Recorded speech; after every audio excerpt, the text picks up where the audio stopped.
Dois irmãos, Trish e Derry, estão viajando juntos de carro para a casa dos seus pais, porém acabam sendo surpreendidos no meio da estrada por um caminhão gigantesco que tenta assustá-los.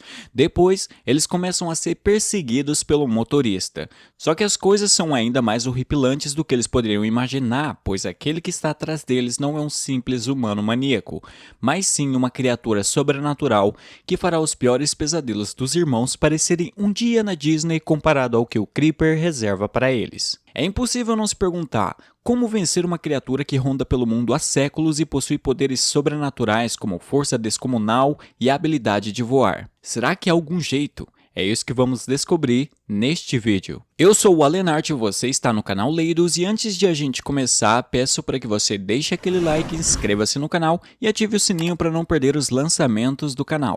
Também comente se você acha que as soluções apontadas aqui fazem sentido ou não.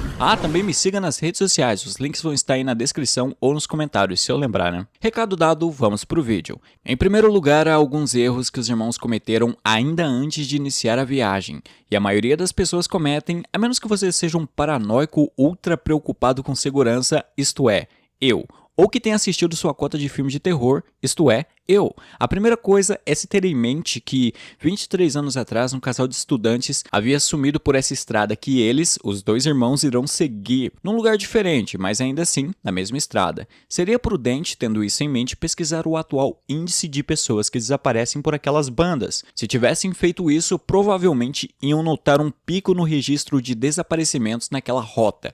Nós percebemos que é relativamente comum as pessoas sumirem por ali pelos cartazes que vemos na delegacia, que são bastante numerosas. Com essas duas informações, um viajante cauteloso pensaria em uma rota secundária. De novo, praticamente ninguém faz esse tipo de coisa, mas deviam porque não custa quase nada e pode te salvar de uma enrascada. Os irmãos viajam despreocupadamente até que um caminhão bate neles, mas ainda assim Trish e Derry conseguem escapar. Foi um susto, mas está tudo bem. Mais à frente, eles acabam vendo aquele mesmo caminhão. Agora o motorista misterioso está jogando alguns sacos com um formato de corpo dentro de um cano, sendo que nestes sacos vemos manchas vermelhas que lembram sangue. Aqui vemos que os protagonistas cometeram outros erros de principiantes. O primeiro é o Derry não ter deixado seu celular carregado. Quando se faz uma viagem longa, é de extrema importância ter um meio de se comunicar caso alguma emergência ocorra, seja ela das mais mundanas, tipo um pneu furado, ou até ver um maluco tacando coisas que se assemelham a corpos num cano. Se fosse eu ali, eu passaria sem encarar para o que aquele maluco estava fazendo. Iria rumo à cidade mais próxima, chamaria pela polícia e deixaria as autoridades resolverem o problema.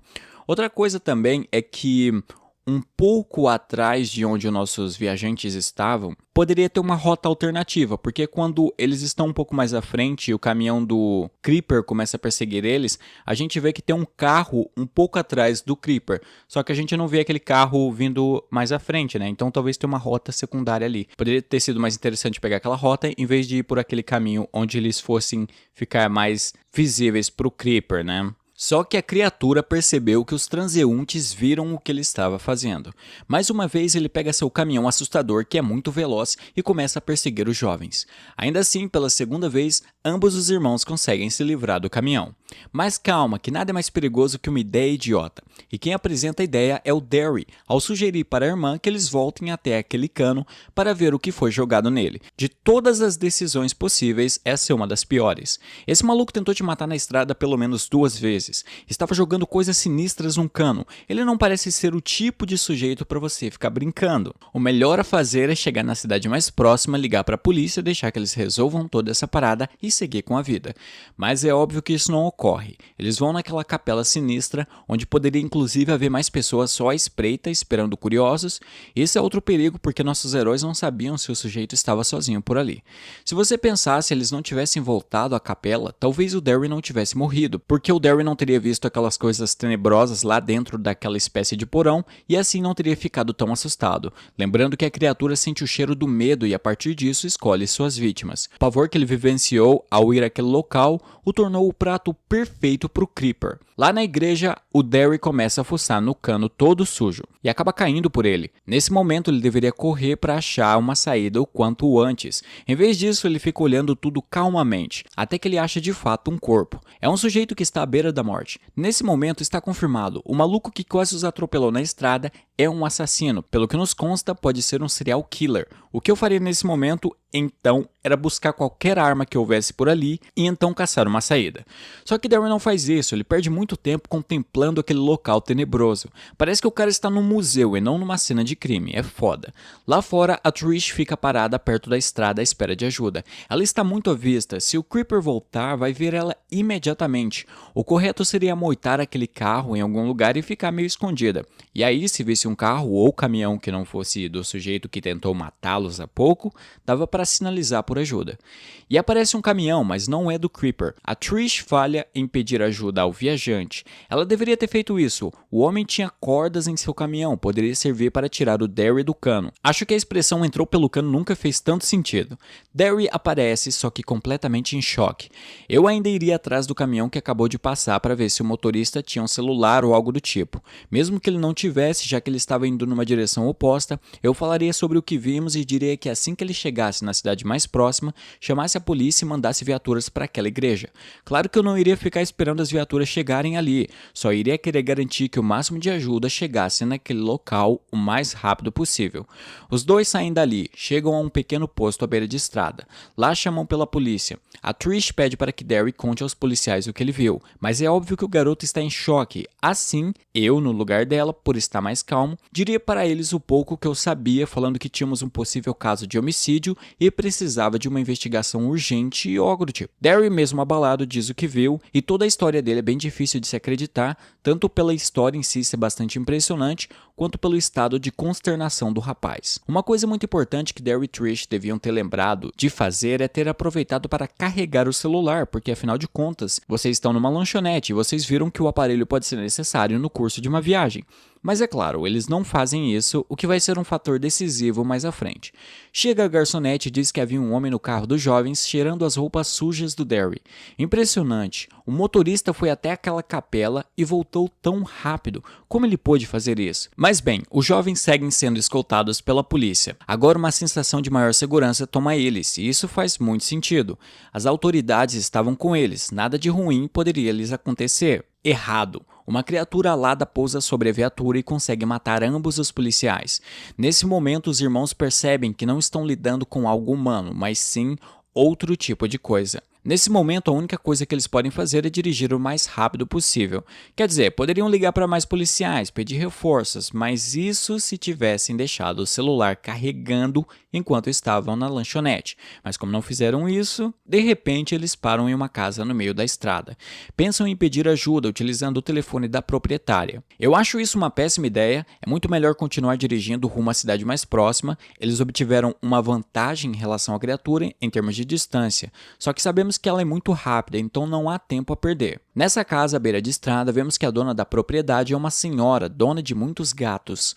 O louco é que, já que eles pararam, eles sequer precisam ligar eles mesmos. Poderiam avisar a mulher, pedir para ela ligar, pegar o carro e sair fora. Mas enfim, vemos que o Creeper já está ali. A velha atira nele, mas a criatura foge para dentro da casa. A senhora também entra na propriedade no encalço da coisa. Essa velhinha tomou uma péssima decisão. Nesse caso é muito melhor ficar ali fora, porque a visibilidade é melhor. Lá dentro há vários lugares onde um intruso poderia se esconder e atacar de surpresa. Em campo aberto, se a coisa viesse na sua direção, você conseguiria ver e atirar nela.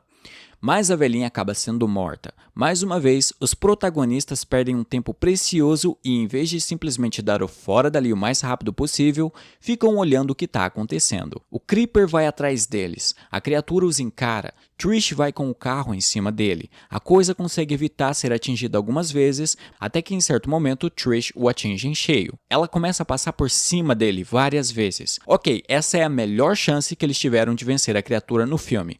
Aqui haveria várias coisas que eles poderiam fazer para acabar, ou pelo menos tentar acabar com o Creeper de uma vez por todas. Porque está claro que essa criatura não é humana. É uma coisa muito mais perigosa. Assim, simplesmente atropelá-lo não vai resolver. É preciso ser mais intenso, digamos assim. Dentre as opções, uma que eu acho que poderia ser boa seria o Darry sair do carro enquanto a Trish ficaria passando em cima da coisa sem parar. Mas por que o Darry sairia do carro? Para pegar a espingarda da velha e atirar na cabeça do Creeper. Seria bom também ir atrás atrás de um machado ou algo do tipo para tirar parte por parte do corpo do Creeper e, sei lá, enterrar em lugares diferentes ou queimarem e enterrar, a escolha é sua, meu bom. Tipo, a perna vai ficar enterrada a 1 quilômetro do braço. Esse tipo de coisa é legal de se fazer numa sexta-feira à noite. Outra coisa que eles poderiam ter feito é a Trish ter passado com a roda do carro em cima da cabeça do Creeper, ou então só parar o carro em cima dele, arrumar um pedaço de pano que seria colocado na boca do tanque de gasolina e aí pôr fogo no pano. O carro iria explodir em cima da coisa, fazendo churrasco de Creeper. Ah, mas se eles explodirem o carro, como vão sair dali? Aquela senhora morava no meio do nada, ela com certeza teria algum automóvel, ou assim só precisariam pegar o carro dela e darem fora. Só que os irmãos pensam diferente e após passarem em cima do monstro umas 2 ou 3 vezes, seguem em frente com o carro. Vão parar numa delegacia. Lá, a vidente chamada Giselle aparece para falar com os 2 irmãos. Ela esperava que sua visão pudesse ser de alguma ajuda para ajudar os jovens a mudar seu destino, pois seguindo as visões de Giselle, um dos irmãos seria levado pelo Creeper. Sabendo que ela é uma vidente, eu acho que a primeira coisa que eu perguntaria para essa mulher é como derrotar esta coisa. A gente vê que ela não sabe isso, mas ela tem uma informação bastante importante. Essa criatura sai para se alimentar a cada 23 anos durante 23 dias. Isso é bom, muito bom, porque se você sobreviver durante esses 23 dias, vai ter 23 anos para se preparar caso o Creeper volte a te atacar. Nesse caso, haveria soluções que você poderia optar para se manter seguro. Quanto a se elas são práticas é uma outra história. Por exemplo, bunker é uma fortaleza inexpugnável. Não importa o quão forte o Creeper seja, ele não conseguiria invadir esse tipo de lugar. Só que, como dito, isso não é muito prático. Não são muitas as casas que têm um bunker, a menos que, sei lá, você more na Suíça, porque lá, a partir da década de 60, por causa do medo de uma guerra nuclear, fez-se uma lei que ditava que todas as casas deviam ter um bunker. E é assim até hoje. Nos Estados Unidos, algumas casas têm um quarto do pânico, o que poderia te manter a salvo também. Tem até aquele filme, né? Quarto do Pânico, do David Fincher. Então, se você tivesse uma dessas alternativas à sua disposição, só teria que a cada 23 anos, durante 23 dias, ficar no seu bunker ou no seu quarto do pânico e depois seguir com a vida de boas. Considerando que a maioria não tem esse privilégio, vamos pensar em alternativas mais custo-benefício. Eu tentaria registrar em vídeo que essa criatura existe e considerando que é os Estados Unidos, porque se for o Brasil, os caras só vão cagar para você. Mas nos Estados Unidos, com uma prova decente, você poderia conseguir ajuda militar para se proteger. Estou falando de um esquadrão especializado, não daqueles policiais de cidade pequena que vemos no filme. Os caras usariam todo tipo de arma e técnica contra essa coisa. Mesmo que o Creeper seja forte, não conseguiria enfrentar isso. Existem munições com rastreador que poderiam ser usadas contra a criatura. Bastava tirar uma dessas na coisa que você saberia exatamente para onde o Creeper vai. Se eles esperarem a coisa invernar, seria ainda mais interessante, porque poderiam seguir o rastreador, pegar a coisa enquanto estava no seu sono de 23 anos, e daí é só levar essa coisa, estudar ela, ou enterrar em concreto ou algo do tipo. Só que os nossos heróis ainda estão na delegacia e para o azar deles, Giselle não foi a única a querer lhes pagar uma visita. O Creeper também veio para a festa. Ok, a partir do momento que eu percebesse que a coisa tinha chegado na delegacia, eu ia procurar por armas, escopetas, granadas, o que tivesse. Com isso, procuraria uma saída. Saindo daquela delegacia, pegando um carro, nem que fosse uma viatura, eu acho que as minhas chances seriam muito maior, porque até agora, correndo nas estradas, por mais que eles tenham tido problemas, eles tinham se mantido vivos. Se Daryl e Trish tivessem pego as armas, poderiam ter quebrado aquela janela quando estavam naquela sala fechada. Poderiam tentar atacar aquela mesa na janela para ver se ela quebrava. Assim poderiam pular por ela e sair dali. Só que quando o Creeper chega, tudo se torna bem difícil de se contornar. Uma criatura super poderosa vindo em sua direção e você não tem uma arma e não há para onde correr. Acho que fingir de morto não vai funcionar aqui.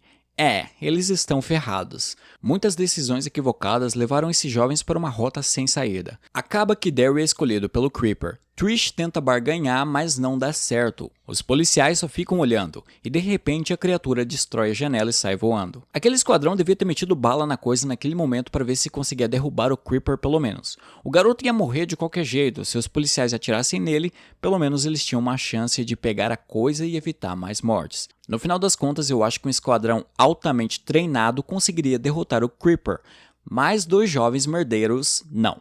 Quanto às soluções que foram apontadas aqui, você acha que elas funcionariam? Sim? Não? Me deixe saber nos comentários. Por esse vídeo é isso, a gente se vê no próximo e tchau!